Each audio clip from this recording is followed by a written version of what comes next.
there's that blur between the battle lines that is going to ensue in this fight going to take place, because it's territorial, and if they're undefined lines, they're going to cross them, and that is where it becomes vicious.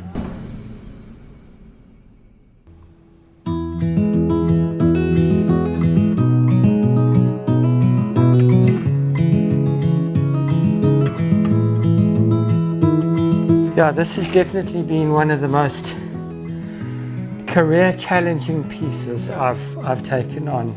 You get this concept in your mind, and normally I think technical when I'm working and try and solve things technically. On this one I thought I'm just making it and I'll sort out the technical afterwards. Yeah. So I really gave myself a huge challenge on this one, trying to work out ways of getting this object into the finished bronze. My name's Robbie Leggat.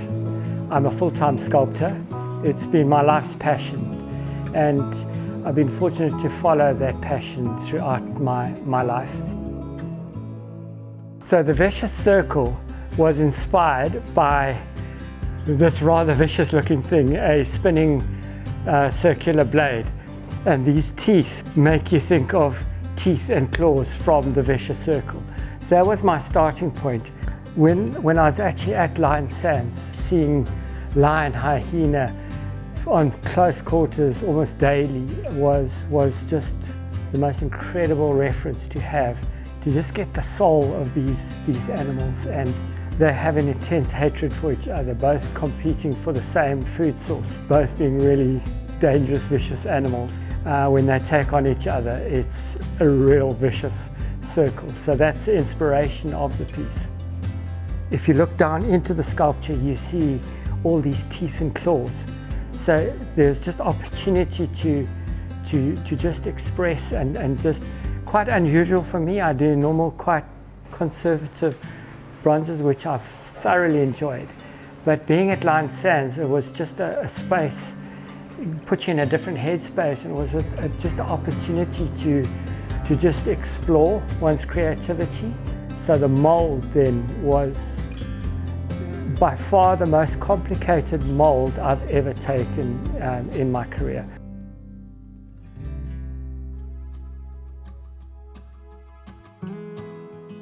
When I started seeing what was happening with that hyena, as he went round, there's just a bit of a blob on the other side, and suddenly I realized that if I give him a bottom jaw, his head seamlessly flicks in space, and sculpturally that is one of the most exciting things to have discovered.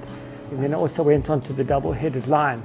So when you see him from this side, it's the top jaw, and the other jaw becomes the bottom jaw. But as it goes round, they reverse. Suddenly what was the top jaw is now the bottom jaw, because there are actually two top jaws. So as it goes round, it really is a sculpture that engages you and draws you in, because there's such visual information that one has to take in it looking at the sculpture.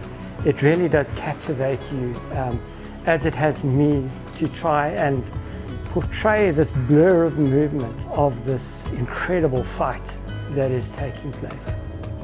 I have quite a few people coming through my studio, and while I had the vicious circle in the wax here, and I was explaining to a group of people about the mold, and suddenly realized out of 15 people, not one was looking at me, and everyone was just fixated on the sculpture. So I just packed up telling about the molds and came and spoke about the vicious circle.